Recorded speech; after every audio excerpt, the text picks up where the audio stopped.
오늘은 우리 킹덤 스토리 7과가 되겠습니다. 7과의 말씀인데요.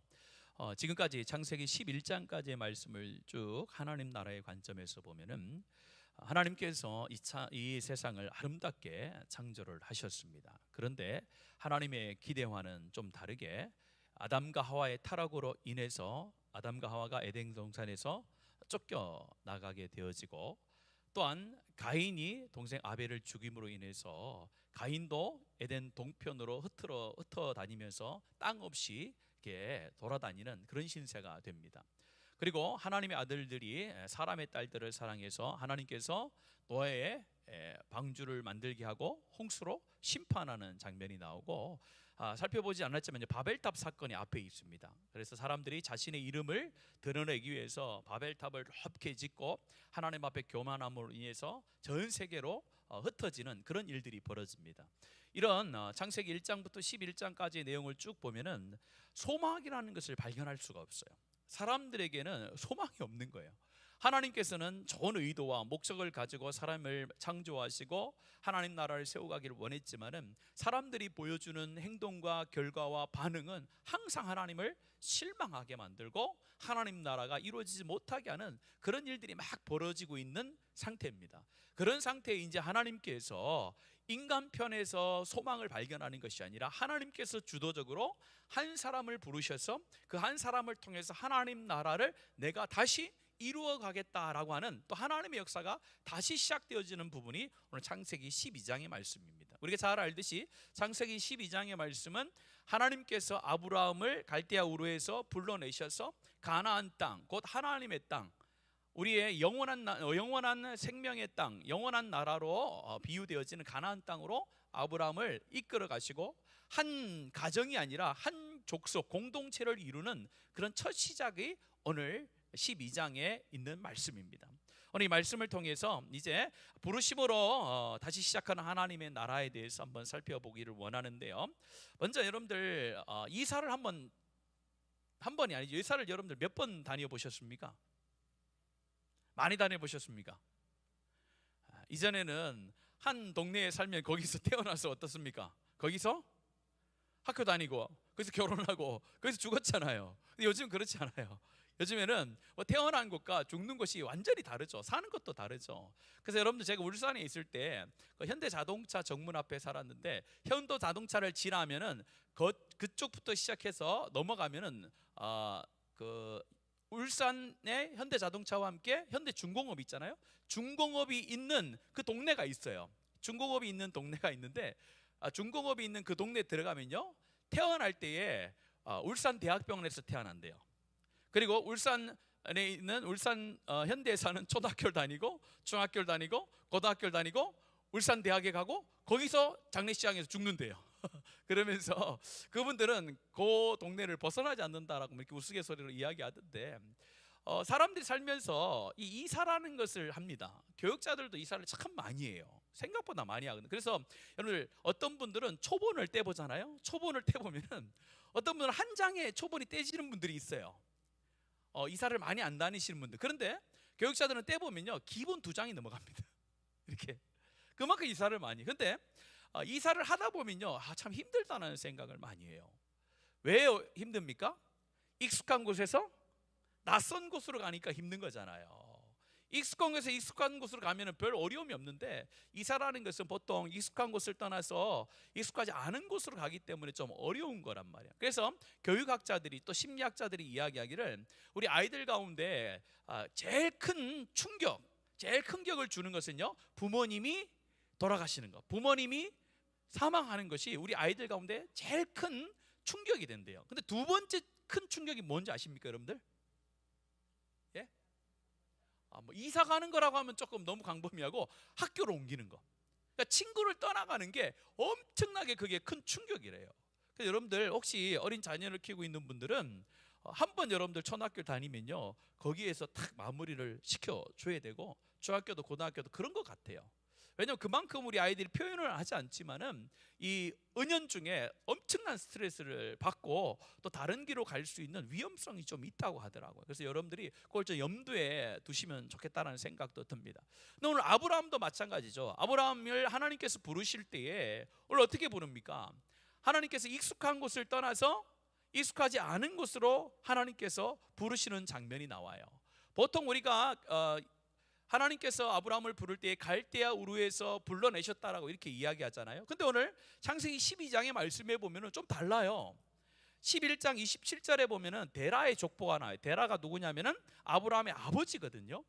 아버지가 먼저 그의 가족들과 친척들과 가축들을 이끌고 가나안 땅에 가려고 출발을 했어요. 출발을 하는데 하란이라는 곳에 머물러서 이 데라가 오늘 11장 32절의 말씀에 보면 205세에 거기서 죽는단 말이에요. 아브라함이 데라의 아들로서 그의 형제들과 함께 가축과 함께 그 갈대아 우르를 먼저 떠납니다. 떠난 다음에 하란에서 머물다가 데라가 죽게 되고, 데라가 죽은 다음에 오늘 12장 1절의 말씀, 하나님께서 다시 아브라함에게 이르시되라는 말이 나와요. 오늘 이 말씀만 보면은 하나님께서 아브라함을 하란에서 부른 것처럼 보이는데 그렇진 않습니다. 그렇진 않고 창세기 15장 7절이라든지 느헤미야 9장 7절, 사도행전 7장 2절 4절에 보면은 명확하게 기록되어 있어요. 하나님께서 아브라함을 갈대아 우르에서 불러내어서 가나안 땅에 가셨다라는 명확한 구절이 있어요. 그래서 어떻게 해석을 하냐면은 하나님께서 먼저 이 갈대아 우르에서 데라뿐만 아니라 아브라함에게 나타나셔서 가나안 땅으로 가라고 말씀을 하셨는데, 가다가 보니까 가나안 땅은 아직까지 개척되지 않은 곳이고 거기는 번화가가 아니었거든요. 그런데 하란이라는 곳은 어디였냐면은 이 교통의 중심지였어요. 교차로였어요. 그래서 사람들도 많이 살고 조금 살 수 있는 동네였거든. 그래서 데라하고 가족들이 우리 가나안 땅에 가기 전에 여기가 좋겠다, 여기서 머물렀던 거예요. 그랬더니 하나님께서 하나님의 말씀을 잊고 있었던 아브라함에게 다시 나타나셔서 그 첫 번째 하셨던 말씀을 기억나게 하시고 생각나게 하셔서 다시 이제 가나안 땅으로 출발하게 하는 장면이 오늘 12장의 첫 부분이라고 여러분들이 기억하시면 되겠습니다. 그러면서 아브라함을 가나안 땅으로 보낼 때 어떻게 보내느냐? 첫 번째는요, 명확한 말씀으로, 명령으로 하세요. 뭐라고 말합니까? 오늘 12장 1절에 한번 보세요. 같이 한번 읽습니다. 시작. 여호와께서 아브라함에게 이르시되 너는 너의 고향과 친척과 아비 집을 떠나 내가 내게 보여줄 땅으로 가라. 굉장히 명확하죠. 하나님께서 우리 가운데 말씀하실 때 이렇게 명확한 하나님의 말씀으로 가게 합니다. 명확한 말씀으로 주시는데 중요한 건 뭐냐? 그 말씀을 들었는데 명확한 말씀, 하나님께서는 이 두리뭉실하게 말씀하지 않아요. 하나님께서는 설교자를 통해서든 하나님의 말씀이라든 나의 심장과 폐부를 찔러 쪼개는 그 하나님의 말씀이 내 마음에 탁 들어온단 말이야. 근데 문제는 뭐냐? 그것을 행하기에 내가 앞에서 말씀드렸듯이 익숙하지 않은 거예요. 불편한 거예요. 내가 익숙한 곳에 이렇게 행동하는 것이 좋고 이렇게 사는 것이 좋은데 하나님의 말씀이 나에게 올 때 그것이 딱 받는 순간에 그것이 하나님의 뜻인지 명확하게 말씀하심에도 불구하고 순종하기에는 거리낌이 있는 거예요. 그 하나님 말씀 듣고 가면 피곤한데, 망할 것 같은데, 좀 뭐가 안 맞는데, 그런 자기의 생각으로 하나님의 말씀을 포장하거나 하나님의 말씀을 뒤로 넘겨버리는 거예요. 하나님은 어떻게 말씀하신다고요? 명확하게 말씀하세요. 하나님께서는 성경에 나오는 인물뿐만 아니라 시대마다 쓰였던 사람들을 보면 명확한 하나님의 말씀에 근거가 있어요. 하나님의 말씀이 없을 구약의 시대는 하나님께서 직접 나타나셔서 명확하게 아브라함처럼 이야기했고, 또한 많은 선지자들을 통해서도 역사를 행하실 때 하나님께서 명확하게 그에게 어떻게 행할 것을 지시하셨어요. 그리고 이제 성경이 주어진 이 신약의 시대는 뭘 통해서 말씀합니까? 하나님의 말씀을 통해서 명확하게 우리의 가운데, 우리의 마음속에 성령을 통하여서 우리의 심령을 찔러 쪼개는 귀한 말씀으로 하나님께서 하신단 말이에요. 근데 우리는 문제가 뭐냐? 그 하나님의 말씀이 현현되어진 하나님으로 인정하지 않을 때가 있단 말이에요. 하나님의 말씀은 현현되어진 하나님과 동일시되어지는 것입니다. 왜냐하면 하나님의 말에는 하나님의 인격이 있거든요. 뭐면 제가 담임 목사서 뭐 이야기하면은 말만 가는 게 아니잖아요. 뭐가 가는 거예요? 제가 가지고 있는 위치와 제가 가지고 있는 모든 것이 다 그 말과 함께 가는 거잖아요. 그래서 하나님도 그렇다는 거예요.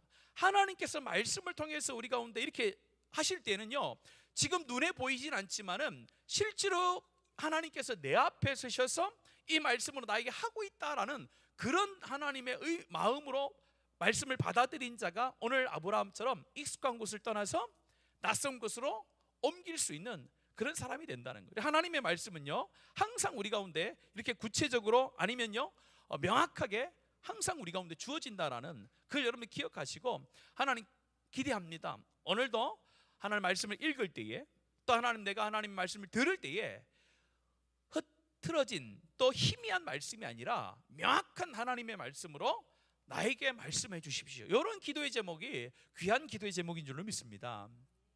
그래서 하나님의 말씀을 듣는다는 것은요, 굉장히 큰 복입니다. 복의 첫 시작이 하나님의 말씀을 듣는 거예요. 왜냐면요, 오늘 아브라함도 하나님의 말씀을 들었을 때는요, 하나님께서는 우리를 그냥 아무 생각 없이 계획 없이 말씀하진 않아요. 하나님께서 오늘 말씀하셨다라고 할 때 여호와께서 아브라함에게 이르시되라는 것은 우연히 말씀하신 것이 아니라 직접적이고 권고 있는 말씀이라고 해석을 해요. 우연히 하나님께서 그냥 생각이 나서 아브라함에게 이렇게 이야기한 것이 아니라 아브라함을 보시면서 생각하고 고심하고 확정해서 한 말씀이다라는 거예요. 그러니까 하나님께서 우리 가운데 말씀하실 때는 한번 해볼래? 라고 이렇게 그냥 뭐 우연히 갑자기 이렇게 우리 가운데 말씀하신 것이 아니라 우리의 삶을 쫙 살펴보고 있다가 이 말씀이 지금 딱 필요하다는 그때에 명확한 하나님의 말씀을 우리 가운데 준다는 사실입니다. 그것을 기대하고 그런 마음의 밭을 가지고 하나님의 말씀을 대하고 하나님의 말씀 앞에 설 때에 하나님께서는 항상 우리의 영을 여셔서 그 말씀이 우리 마음밭에 심게 하는 줄로 믿습니다. 그런 마음이 있어야 되는 거예요. 그리고 하나님께서 말씀할 때 우연히 말씀하지 않는다라는 것이 어디에서 알 수 있냐면 하나님은요, 말씀하신 뒤에 약속을 주세요. 뭘 주신다고요? 약속을 주세요. 말씀만 하고 그렇게 해라라고 이렇게 던져놓는 것이 아니라 그 말씀의 결과에 대한 약속을 항상 주세요. 오늘 말씀 2절과 3절 이어서 한번 읽겠습니다. 시작. 내가 너로 큰 민족을 이루고 내게 복을 주어 내 이름을 창대하게 하리니 너는 복이 될지라. 너를 축복하는 자에게는 내가 복을 내리고 너를 저주하는 자에게는 내가 저주하리니 땅의 모든 족속이 너로 말미암아 복을 얻을 것이라 하신지라. 두 번째 말씀을 하시면서 약속을 하시잖아요. 너는 뭐가 될 것이다라고요? 복이 될 것이다. 2절의 말씀에 보면은 내게 복을 주어 내 이름을 창대하게 하고 너는 복이 될지라 이렇게 얘기하는 거예요. 이게 뭐냐면요, 복이 된다라는 것은 나만 복을 받는 것이, 나만 하나님의 축복을 받는 것이 아니라 너를 통해서 내가 다른 사람들도 축복을 받는 그런 통로로 내가 너를 사용하겠다라는 약속을 오늘 아브라함에게 주시고 있는 거예요. 그래서 큰 민족을 이룬다라는 거예요.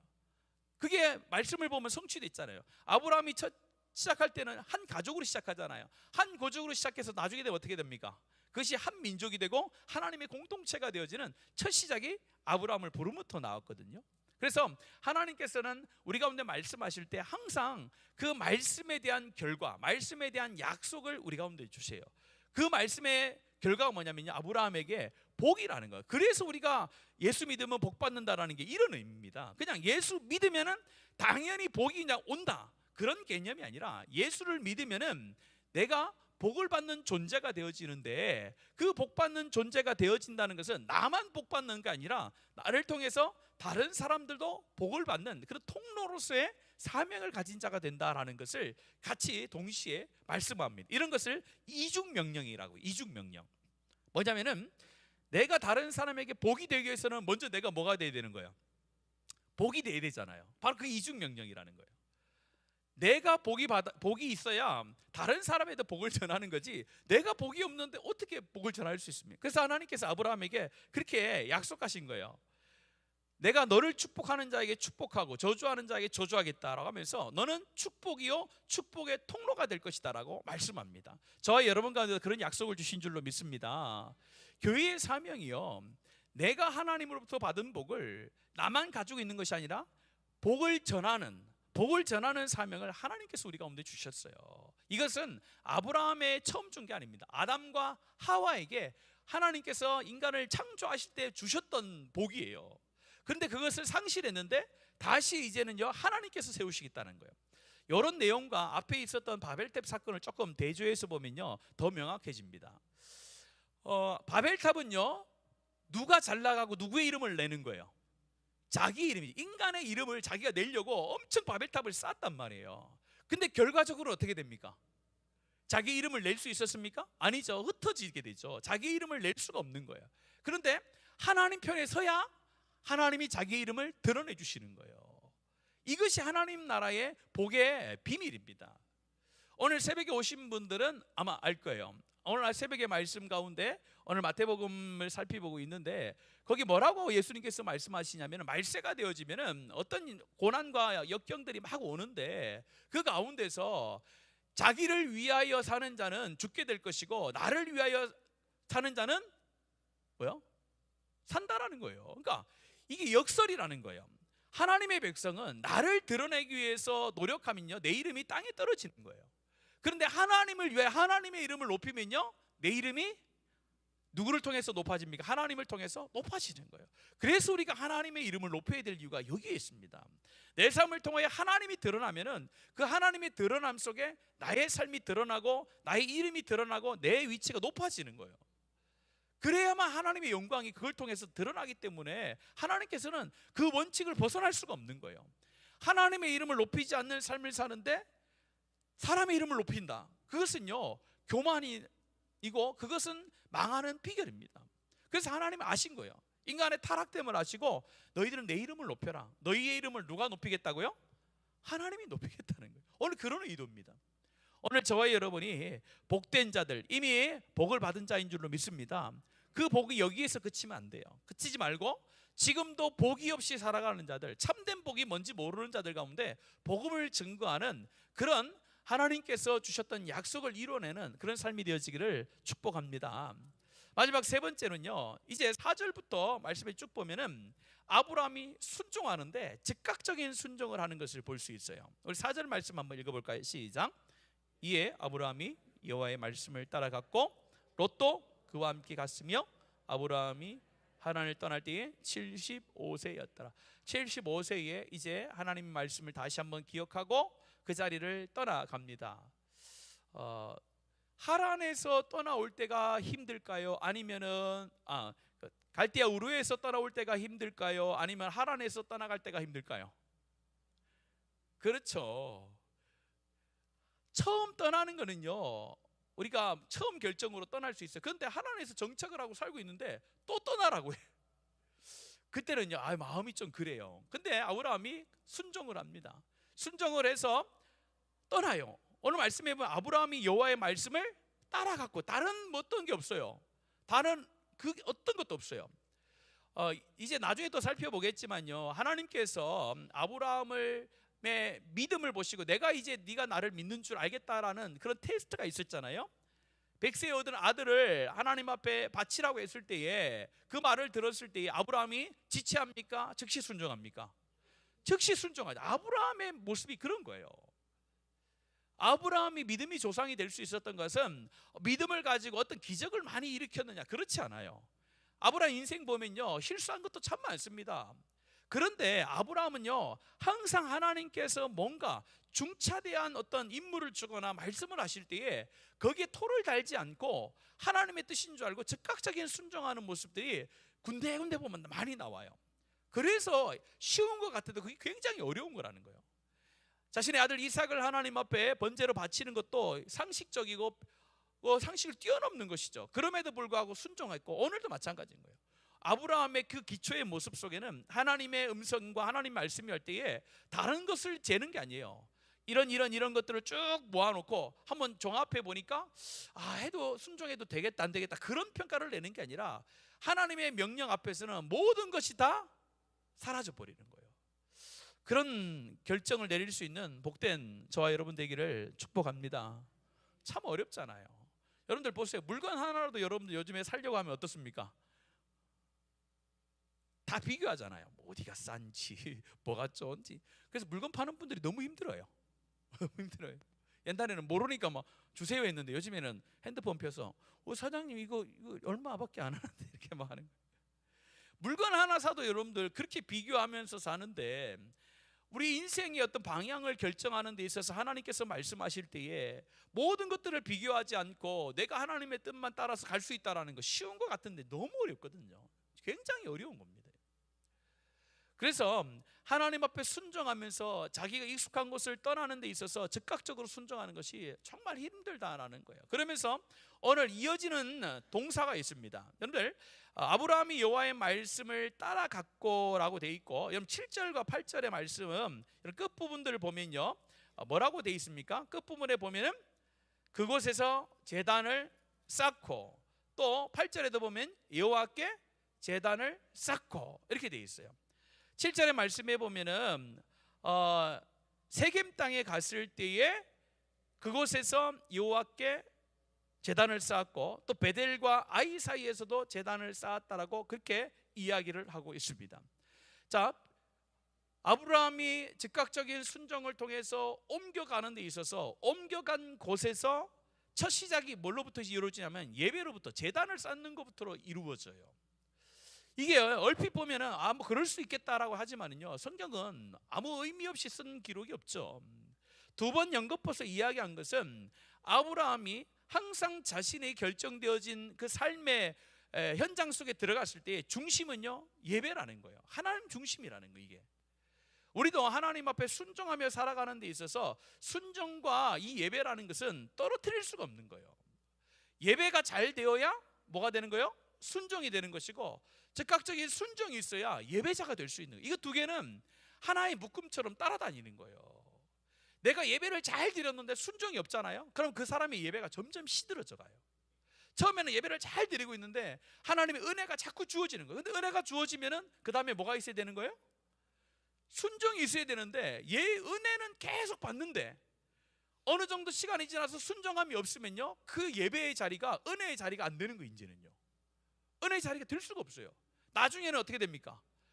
길가밭처럼 많은 사람들이 다니면서 복음이 뿌려졌던 그곳이 딱딱하게 돼서 이제는요, 더 강도 높은 뭔가 우리의 감각을 더 만지는 그런 것을 요구하는 삶이 되는 거예요. 그렇게 되면 어떻게 되는 거예요? 순종이 없는 은혜를 갈구하게 되면 그게 뭐가 됩니까? 이단이 되는 거예요. 순종이 없는 능력은요, 이단이 될 수밖에 없는 거예요. 그래서 성경은요, 항상 이 두 개를 같이 가는 거예요. 순종 뒤에 기적이 있고 기적 다음에 또 순종이 있는 거예요. 예배와 순종은 같이 가는 겁니다. 그래서 예배의 자리에 오라고 하는 이유가 거기 있는 거예요. 이미 예배의 자리에 오는 순종이 있어야 거기에 하나님의 말씀이 들려오고, 또 들려온 말씀에 대하여 순종해야 그 다음 예배를 기대하게 되는 거예요. 이것이 선순환이 되어야 되는 거예요. 선순환이. 그러면요, 하나님께서 우리를 아브라함이 그 길을 가면서 하나님의 인도함을 받은 것처럼 그렇게 인도함을 받을 수 있다는 겁니다.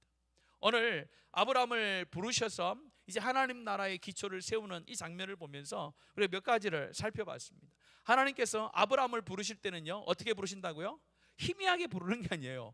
명확한 하나님의 말씀으로 부르시는 줄로 믿습니다. 그 하나님의 말씀에는요, 그냥 부르는 게 아니에요. 뭐가 있다고요? 하나님의 약속이 있는 줄로 믿습니다. 약속이 반드시 있어요. 여러분들, 하나님의 말씀에 하나님 부르시면은 거저되는 게 없습니다. 하나님 앞에 무조건 그 말씀이 이루어지면요, 말씀에 대한 반드시 약속함이 성취되는 거예요. 또 그 말씀의 성취를 이루기 위해서는요, 하나님 앞에 뭐요? 순종이 있어야 되는 거죠. 말씀을 받았습니다. 약속도 받았습니다. 뭐가 없으면 안 되는 거예요? 순종이 없으면은 뭐 아무것도 안 되는 거죠. 아무리 하나님께서 명확한 말씀으로 아브라함을 가라고 하시고, 거기에 대해서 뭐 아브라함이 약속의 말씀도 듣고 복이 될지어다, 복에 네가 근원이 될 거다, 네가 복을 나눠주는 사람이 될 것이다, 들으면 뭐합니까? 그것을 실제로 발걸음을 옮기지 않으면 그게 내게 안 되는 거예요. 그래서 순종을 통해서 우리가 하나님 앞에 더 가까이 가는 겁니다. 복을 받기 위해서 그냥 단순히 순종하는 것이 아니라 말씀에 순종하니까 복이라는 것은 결과적으로 하나님 앞에 하나님께서 우리 가운데 주어지라는 거예요. 그러면서 뭡니까? 삶의 기초가 순종을 통한 예배, 예배를 통한 순종, 이것이 삶의 여정 속에 계속 되어지면요, 그 사람을 통하여 하나님 나라가 세워지는 줄로 믿습니다. 그런 하나님 나라를 세워가는 주인공들, 주역들이 되어지기를 예수님의 이름으로 축복합니다. 우리 말씀을 생각하시면서 우리 이 찬양 드렸으면 좋겠습니다. 우리 주님 말씀하시면 내가 나가리다, 주님 뜻이 아니면 내가 멈춰서리다. 우리 가사가 아니라 하나님 앞에 우리의 믿음의 고백으로 올려드렸으면 좋겠네요.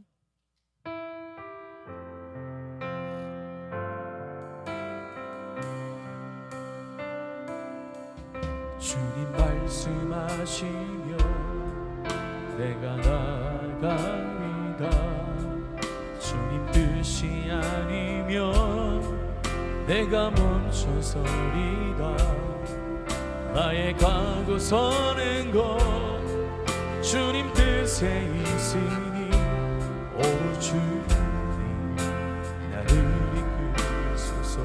주님 말씀하시면 주님 말씀하시면 내가 나가리다, 주님 뜻이 아니면 내가 멈춰서리다. 나의 가고 서는 곳 주님 뜻에 있으니 오 주님 나를 이끄소서.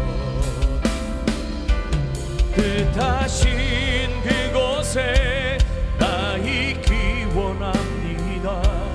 이끄시는 대로 순종하며 살리니 연약한 내 영혼 통하여 일하소서. 주님 나라와 그 뜻을 위하여 뜻하신 그곳에 나 있기 원합니다. 이끄시는 대로 순종하며 살리니 연약한 내 영혼 통하여 일하소서. 주님 나라와 그 뜻 한 번 더 고백할까요? 뜻하신 그곳에 나 있기 원합니다. 뜻하신 그곳에 나 있기 원합니다. 이끄시는 대로 순종하며 살리니 연약한 내 영혼 통하여 일하소서. 주님 나라와 그 뜻을 위하여 오 주님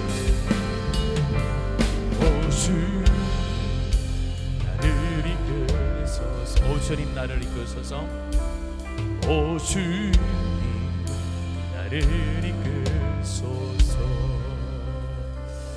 이 찬양의 가사대로 주님 말씀하시면은 가라 하시면 가고 서라 하면 서고 뜻하신 곳에 매일매일의 삶이 여러분의 삶 가운데 있게 되어지기를 축복합니다. 살아계신 아버지 하나님 감사합니다. 오늘 이 수요일에 여러 가지 일들이 있지만은 우리가 우리의 마음을 주님 앞에 드리며 수요 예배로 하나님 앞에 드리게 하시니 참 감사합니다. 이 예배가 한 번의 예배가 아니라 유일한 예배가 되어지는 줄로 믿습니다. 하나님, 우리가 그런 마음으로 하나님 앞에 기회가 있을 때에 전심을 다하여 예배의 자리를 지킬 수 있는 주의 백성들이 되게 하여 주시옵소서. 주님의 마음이 어디에 있는지를 분별해낼 수 있는 주의 백성들이 되도록 또 하나님 함께하여 주시옵소서. 주님의 기쁨이 내가 어느 곳에 있어야 하나님이 기뻐하시는지 다시 한번 깨닫고 분별하여 그 자리에 있는 주의 백성들 되도록 역사하여 주시옵소서. 오늘도 말씀을 통하여서 아브라함을 부르시는 아버지 하나님, 말씀을 통하여 아브라함을 부르셨고 말씀 가운데 하나님이 약속도 허락하여 주셨고 그 약속의 말씀에 반응하여 아브라함이 순종하여 하나님 복의 근원이 되어지며 예배의 본질을 회복하는 복된 인생의 첫 시작이 펼쳐진 것처럼 하나님, 우리의 삶도 하나님 앞에 말씀에 순종하며 하나님 앞에 예배에 열심을 다하여서 하나님, 우리의 삶이 주의 인도하심 속에 있는 놀라운 하나님의 사람인 것을 날마다 인정하며 체험하며 살아가는 복된 역사가 펼쳐지게 하여 주시옵소서. 우리 교회가 정말로 무엇보다도 하나님 앞에 예배하기를 즐거워하고 기뻐하고 전심을 다하는 주의 백성들이 되어지게 하여 주시옵소서. 하나님 앞에 예배를 통하여 하나님 마음이 회복되어지고 하나님 육체의 질병이 치유되어지며 마음이 억눌렸던 것이 자유케 되어지며 억눌렸던 영이 하나님을 향하여 감사와 찬송이 외쳐지는 복된 변화의 역사들도 일어나게 하여 주시옵소서. 주의 이름을 붙들 때에 능력이 나타나는 줄로 믿습니다. 이 믿음 붙들고 기도하는 주의 백성들 가운데 응답의 역사들로 채워 주시옵소서. 오늘도 함께 하신 하나님 앞에 모든 영광과 감사를 드리며 살아계신 예수님의 이름으로 기도합니다. 아멘.